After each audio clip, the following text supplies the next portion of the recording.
하나님 우리 아버지와 주 예수 그리스도로부터 오는 은혜와 평강이 오늘 주일 공동 예배에 참석하신 발복교회 성도님들과 함께하기를 바랍니다. 내일은 우리나라 고유 명절인 추석입니다.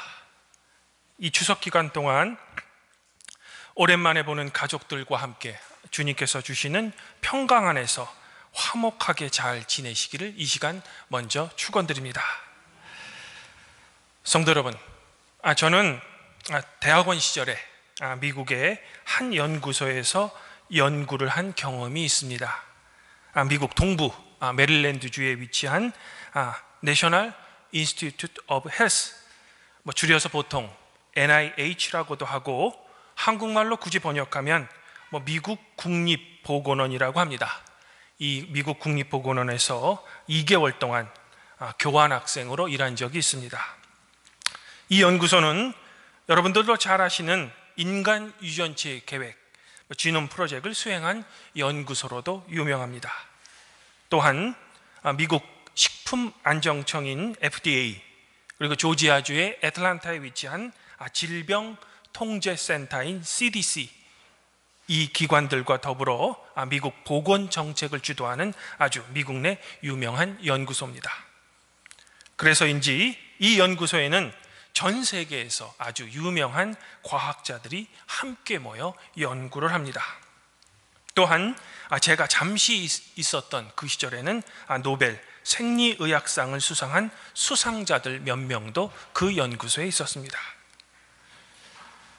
그런데 제가 솔직히 미리 고백하건대 제가 이런 큰 연구소에서 귀한 연구 경험을 쌓게 된 것은 결코 제가 우수한 학생이 아니어서였습니다. 지금도 그렇지만 그 시절에는 제가 영어를 한마디도 알아듣지도 못하고 또한 말할 수도 없던 시절이었습니다. 그럼에도 불구하고 그곳에 제가 간 이유는 제가 석사 졸업을 해야 되는데 실험을 하도 못하니까 저희 지도 교수님께서 저를 안타깝게 생각하셔서 저의 석사 졸업을 위한 특단의 조치로서 그곳 미국 국립보건원에서 일하는 한 선배에게 저를 보내신 겁니다. 그렇게 해서라도 졸업을 시켜야 되니까. 신학적으로 이야기하면 저의 지도 교수님께서 저에게 석사 졸업을 위한 칭의의 은혜를 베풀어 주신 것입니다. 어쨌든 저에게는 이 짧은 2개월의 연구소 경험은 제 인생에서 정말 귀중한 경험이었습니다. 아마 저의 박사 시절 그리고 박사 후 연구원 시절 제가 가진 모든 실험 기법을 그 연구소에서 그 선배에게 배웠다고 해도 거의 틀린 말은 아닙니다. 지금 그 선배는 한 대학교의 의대 교수로 계십니다. 그래서인지 저의 인생에서 이 짧은 2개월 동안의 경험은 저에게는 매우 큰 자랑거리였습니다. 하지만 저의 자랑은 이곳에서 배운 연구 경험과 학문만이 아니었습니다. 저의 자랑 속에서는 언제부터인가 이 연구소에서 소위 유명한 사람들을 만났다는 이야기가 포함되기 시작합니다. 그런데 사실 제가 제 입으로 이야기하는 그 유명한 분들은 안타깝게도 저를 기억 못하십니다. 왜냐하면 저는 그저 너무나도 평범한 24살짜리 대학원생이었기 때문입니다. 그럼에도 불구하고 저는 한 번 정도의 짧은 만남 또는 인사를 하기 위한 악수 정도를 한 것을 가지고 제가 그 유명한 사람들을 잘 아는 것처럼 주위 사람들에게 떠벌렸습니다. 그렇게 해서라도 저 자신의 초라한 정체성을 그 유명한 사람들과 저를 동일시함으로 다른 사람들로부터 저의 가치를 인정받고자 했기 때문입니다. 소위 말하는 유명한 사람들의 지위 그리고 그 사람들의 위치를 나와 동일시하면서 다른 사람들 앞에서 우쭐거린 겁니다. 그러나 지금 제가 그 시절을 돌이켜보면 저의 이 자랑에 이야기되는 저의 모습은 진짜 저의 모습이 아닙니다. 그저 제 안에서 채워지지 않는 욕망을 다른 유명한 사람들의 모습을 통해 대리만족했던 것 같습니다. 사랑하는 성도 여러분, 오늘 말씀에는 저의 이런 젊은 시절의 모습을 보는 듯한 제자들이 등장합니다. 그럼 오늘 말씀을 성도들 여러분들과 함께 살펴보도록 하겠습니다. 귀신 들린 아이를 고치신 예수님께서는 이제 그곳을 떠나 갈릴리 가운데로 지나가십니다. 그러면서 예수님께서는 이제 곧 당신 자신이 사람들의 손에 넘겨져 죽임을 당하고 죽은 지 3일 만에 다시 살아날 것을 비밀스럽게 제자들에게 가르쳐 주십니다. 즉 예수님의 죽음 그리고 부활에 대해 말씀해 주고 계신 것입니다. 하지만 언제나 그렇듯이 예수님의 제자들은 이 의미를 전혀 깨닫지 못합니다. 어쩌면 애써서 외면하는지도 모르겠습니다.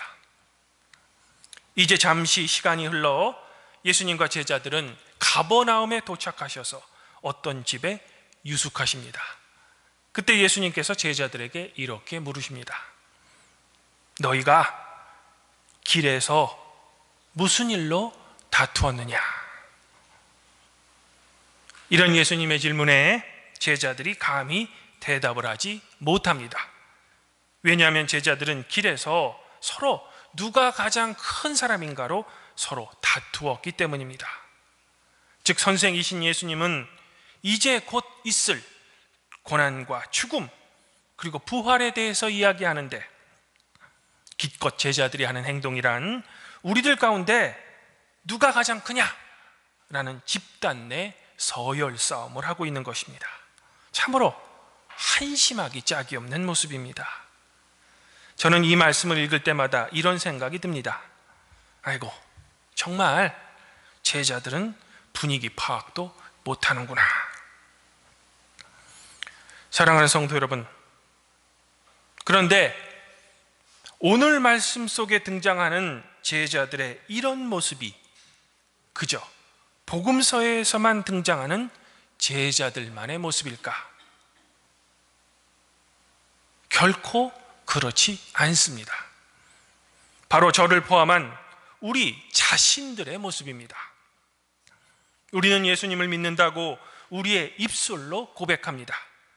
그러면서 우리는 우리들 각자가 생각하고 또 상상하는 그리스도의 모습을 저희 안에 하나씩 품고 있습니다.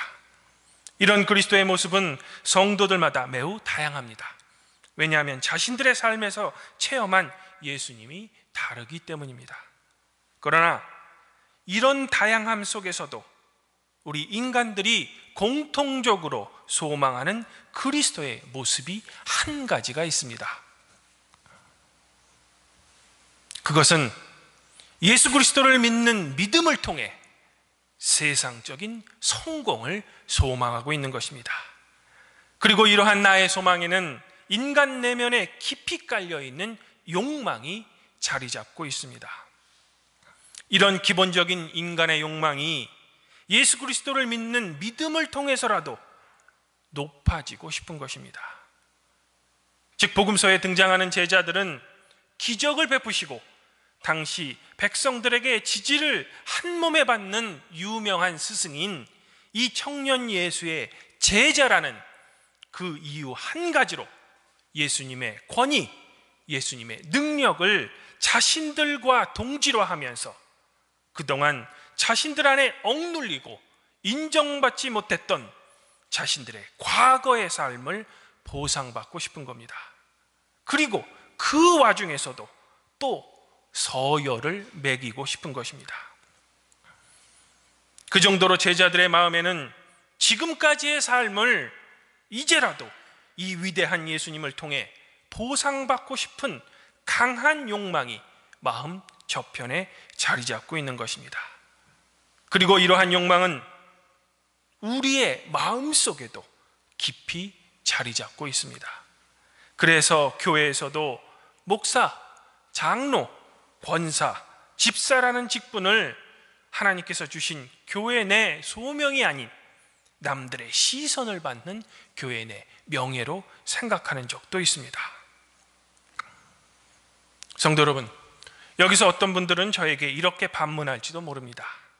아니 목사님, 예수님의 제자들은 당시 사회적 지위가 낮은 사람들이기 때문에 예수님을 통해 이런 성공의 기회를 통해 신분 상승을 하고 싶었던 기본 욕구가 있었던 겁니다. 과연 그럴까요? 그렇다면 어느 정도 사회적 위치와 재력을 이미 소유하고 있는 사람들에게는 이런 높아지려는 욕망은 없는 걸까? 안타깝지만 저의 경험으로는 그렇지 않은 것 같습니다. 사회적인 성공과 재력을 아무리 많이 가져도 그저 높아지려고 하는 인간의 욕망에는 끝이 없는 것 같습니다. 여기서 성도님들의 이해를 돕고자 제가 경험한 몇 가지 예를 설명하고자 합니다. 물론 저의 경험을 바탕으로 성도님들께 예를 들어야 하니 제가 과거에 속해 있었던 사회계층이나 또는 현재 속해 있는 사회계층에서 예를 드는 것에 대해서는 성도님들께 미리 양해를 구합니다. 왜냐하면 제가 경험하지 못한 것을 여러분의 이해를 위한 예로 제시하는 것은 부적절하기 때문입니다. 성도 여러분, 저는 예전에는 대학교에 있었습니다. 그때 저의 주위의 교수님들을 이렇게 보면 어느 정도 중견 교수가 되면 다들 학장들이 되고 싶어 하십니다. 그래서 학장이 됩니다. 그러면 다음번에는 자연스럽게 총장이 되고 싶어 합니다. 그리고 총장은 학교 이사회에서 선출하니 학교 내 보직 교수들과 친분을 쌓아야 되고 이런 모임들에 시간들을 많이 보내다 보면 교수의 원래 본 업무인 교육과 연구에는 당연히 소홀하게 됩니다. 하지만 교수 승진을 위해서는 학술 업적도 반드시 필요합니다. 그러니 자신들 밑에 있는 대학원생들을 어떻게든 쥐어짜서 연구 업적을 내도록 만듭니다. 그리고 연구에 참여하지 않았음에도 불구하고 서로 위민하자라는 전략에 친한 교수들끼리 이름을 논문에 서로 넣어줍니다. 마침 같은 분야의 부부가 교수면 부부끼리 이름을 넣어줍니다. 당연히 논문에 들어가야 할 대학원생들의 이름은 뒤로 밀립니다. 하지만 대학원생들은 졸업을 해야 되니 감히 지도교수께 이런 부당함을 호소할 수 없습니다. 물론 모든 교수님들이 다 그런 것은 아닙니다. 저의 경험을 토대로 말씀드리면 어떻게 교수는 되었지만 강의 능력과 연구 능력이 없는 교수들이 하는 짓거리들입니다. 소위 한 나라의 지성인들이라고 자부하는 사람들이 높아지기 위해서 하는 행동입니다. 그러면 교수들만 그런가? 제가 보기에는 영적 지도자라고 자부하는 목사들도 비슷합니다. 즉 하나님의 말씀의 종으로서 소명을 받아서 신학교에 입학해서 열심히 공부한 후에 또 목회 실습을 통해 안수를 받아 목사가 됩니다. 그리고 목회를 열심히 합니다. 그런데 목회를 10년 이상 하다가 자연스럽게 교단 내에 어느 정도 시니어급이 되면 다들 감독 또는 총회장이 되고 싶어 합니다. 그래서 소위 말하는 교단 내 정치 목사가 되는 것입니다. 물론 이 경우에도 모든 목사님들이 다 그런 것은 아닙니다. 즉 높아지려고만 하는 인간의 욕망은 그 사람의 사회적 위치 또는 가진 것이 많든 적든 상관없다는 겁니다. 이처럼 그저 높아지려고 하는 욕망이 모든 인간의 내면 깊은 곳에 자리 잡고 있다는 것입니다. 그렇다면 우리의 구원자이신 예수님께서는 당신을 주님 또는 그리스도라고 고백하며 따르는 우리 성도들에게 이렇게 높아져야 된다는 가르침을 우리에게 주셨을까? 그리고 우리가 사회적으로 이렇게 높아져야만 하나님이 우리를 인정해 주시고 우리를 사랑해 주시는 걸까? 성도 여러분, 예수님께서는 제자들에게 당신 자신을 언제나 인자, 즉 고난받는 종으로서의 그리스도를 말씀하셨습니다. 그리고 당시 사회 종교 지도층인 바리새인들과 사구두개인들과 어울려 지낸 것이 아니라 언제나 사회의 가장 낮은 계층인 가난한 자, 고통받는 자, 억눌린 자, 지도층에 의해 죄인으로 정죄된 사람들과 어울리셨습니다. 그리고 이들과 함께 식사를 같이 하셨습니다. 또한 바리새인들이 이들을 율법으로 정죄하면 불같이 화를 내셨습니다. 오늘 우리는 설교 전에 예수님은 누구신가? 라는 찬송을 함께 불렀습니다. 이 찬송은 미국 북장로교회 소속 선교사였던 프레드릭 밀러라는 분이 한국어로 작사한 찬송가입니다. 한국 이름은 민노아. 이 선교사님이 작사한 곡이 현재 새 찬송가에 무려 5곡이나 실려 있습니다. 그중 한 곡이 바로 우리가 함께 부른 예수님은 누구신가? 라는 곡입니다. 제가 주일학교 시절 참 많이 불렀던 찬송이기도 합니다. 지금 우리가 부르는 가사는 많이 개정된 가사이지만 1908년에 작사한 원곡은 다음과 같다고 합니다. 제가 여러분들께 그 원곡을 소개해 드립니다. 1절입니다. 예수님은 누구이신가? 우는 자의 위로, 비난 자의 풍성, 천한 자의 높음, 잡힌 자의 노임, 우리 기쁨. 2절입니다. 예수님은 누구신가? 약한 자의 강함, 눈먼 자의 보임, 병든 자의 고침, 죽은 자의 부활, 우리 생명. 3절입니다. 예수님은 누구신가? 추한 자의 정함, 죽을 자의 대신, 악한 자의 중보, 멸망자의 공로, 우리 화평. 마지막 4절입니다. 예수님은 누구신가? 성교회의 머리, 만국인의 구주, 1만 왕의 대왕, 심판하실 상주, 우리 자랑. 소위 조직신학에서 말하는 예수님의 속성을 아주 쉬운 가사로 작사되어 있습니다.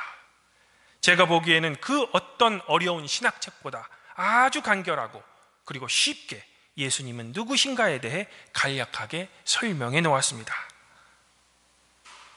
그런데 이 예수님은 누구신가라는 찬송가의 가사에는 오늘 말씀에서 제자들이 그렇게도 갖고 싶어 했던 남들보다 높음, 사회적 성공, 그리고 명예와 관련된 가사는 전혀 없습니다.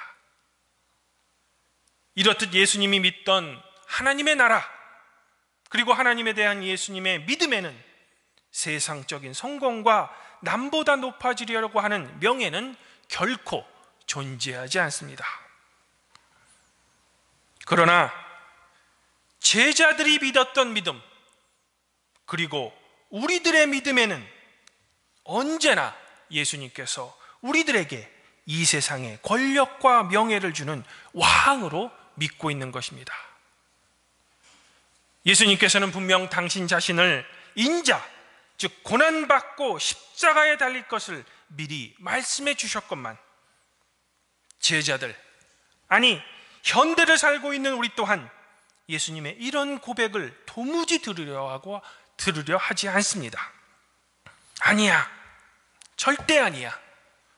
절대로 그리스도는 그런 분이 아니야. 나의 기도를 반드시 들어주셔야 돼.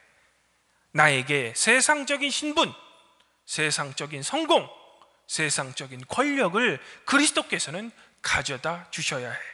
그리고 나의 가족을 특별히 더 사랑해 주셔야 된다고 그리스도를 생각합니다. 이렇듯 언제나 우리는 예수님이 지니셨던 예수님의 믿음이 아닌 내가 상상한 그리스도, 내가 상상한 하나님에 대한 믿음을 강하게 소유하려고 합니다. 그리고 나의 그러한 믿음에 예수 그리스도의 믿음을 어떻게든 껴맞추려고 합니다. 예수님이 믿었던 믿음이 무엇인지 곰곰이 고민하기보다는 나의 믿음이 곧 예수님이 믿었던 믿음이라고 굳게 믿기를 소망합니다. 심지어는 그런 믿음과 설교를 교회에서 듣고 싶어 합니다. 하지만 결단코 그것은 어디까지나 성도들 각자가 상상한 그리스도입니다. 그런 그리스도는 예나 지금이나 결단코 존재하지 않습니다. 사랑하는 성도 여러분, 우리는 이 시점에서 사도 바울의 고백에 귀를 기울일 필요가 있습니다. 사도 바울은 자신의 화려했던 과거를 그 유명한 빌립보서에서 이렇게 고백합니다. 나는 태어난 지 8일 만에 할례를 받았고 이스라엘 민족 가운데서도 베냐민 지파이며 히브리 사람 가운데서도 히브리 사람이요 율법으로는 바리새파 사람입니다. 열성으로는 교회를 박해하는 사람이요 율법의 의로는 흠잡일 데가 없는 사람이었습니다. 그러나 나는 내게 이루었던 것은 무엇이든지 그리스도 때문에 해로운 것으로 여기게 되었습니다.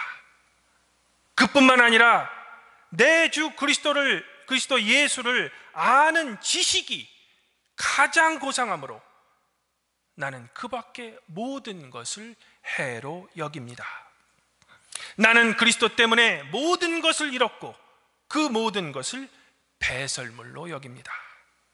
그리스도를 얻고 그 안에 있는 사람으로 인정받으려고 합니다. 사랑하는 성도 여러분, 저는 제가 앞서 고백했던 대로 제가 만난 유명한 과학자들, 그리고 제가 노벨상 수상자를 직접 만난 것이 아니라 그저 노벨상 수상자를 알고 있는 그 사람을 내가 안다는 사실로 나의 초라한 겉모습을 포장하려고 했습니다. 그러나 그런 것은 우리 그리스도인들에게는 사도 바울이 고백한 대로 이제는 모두가 배설물입니다. 가장 중요한 것은 그리스도를 알고 그 안에 있는 사람으로 인정받는 것입니다. 그리고 그리스도 안에서 인정받는다는 것은 바로 예수님께서 말씀하신 첫째가 되고자 하면 뭇사람의 끝이 되며 뭇사람을 섬기는 자가 되어야 한다는 것입니다. 주님 안에서 한 형제자매인 팔복교회 성도 여러분, 만일 여러분들이 상상하는 그리스도의 믿음이 정말로 예수 그리스도의 믿음이라면 그 반대로 여러분들은 하나님의 사랑을 받을 자격이 없습니다. 왜? 하나님의 사랑을 받을 만한 교회 내 위치와 사회적 신분, 돈, 그리고 명예를 여러분들이 소유하셔야 되기 때문입니다. 그리고 교회 내 헌금도 많이 내셔야 됩니다. 왜? 그래야 하나님이 여러분을 사랑하시기 때문입니다. 그러나 결단코 예수님께서는 여러분들의 사회적 지위, 여러분들의 권력, 그리고 여러분의 가진 재산을 보시고 여러분을 사랑하시는 것이 아닙니다. 여러분들도 잘 아시다시피 예수님의 제자들은 갈릴리 어부 출신들입니다. 당시 사회계층으로는 아주 낮은 계층 사람들이었습니다. 그럼에도 불구하고 예수님께서는 이런 계층 가운데 당신의 제자들을 선택하시고 부르시고 죽기까지 사랑하신 것입니다. 이와 같이 예수님께서는 여기 계신 모든 여러분들을 있는 그대로를 사랑해주고 계신 것입니다. 여러분들이 주님께 칭찬받은 무엇을 했기 때문이 아니라 그저 여러분들을 사랑하고 계신 것입니다. 여러분들의 존재 그 자체를 예수님께서는 사랑하시는 겁니다. 성도 여러분들을 사랑해 주시는 예수님에게는 그 어떤 조건도 붙일 수 없는 것입니다. 그러므로 팔복교회 성도 여러분들은 여러분들이 상정하고 생각하는 믿음이 아니라 예수 그리스도의 믿음이 바로 여러분의 믿음이 되길 지금 이 시간 소망합니다. 그리고 이 예수님의 믿음, 누구든지 내 이름으로 어린아이를 영접하면 곧 나를 영접하며 누구든지 나를 영접하면 나를 영접함이 아니요 나를 보내신 이를 영접함이라는 이 믿음을 여러분의 삶을 통해 증명하시기 바랍니다. 아무쪼록 바라건대 이번 추석에는 가족 내에서 가장 큰 어른일수록 자신들의 팔을 먼저 걷어붙이시고 그 어떤 가족 구성원들, 특별히 며느리보다 더 분주하게 움직이시길 바랍니다. 그러면 자연스럽게 가족들에게 존경받으실 겁니다. 아울러 이런 큰 명절 때마다 소외감을 느낄 수밖에 없는 이 사회의 약자들에게도 성도 여러분들의 관심과 배려를 아끼지 않으시기를 지금 이 시간 권면드립니다. 그리하면 모든 지각 위에 뛰어나신 하나님의 평강이 그리스도 예수 안에서 성도 여러분들의 마음과 생각을 지켜주실 것입니다.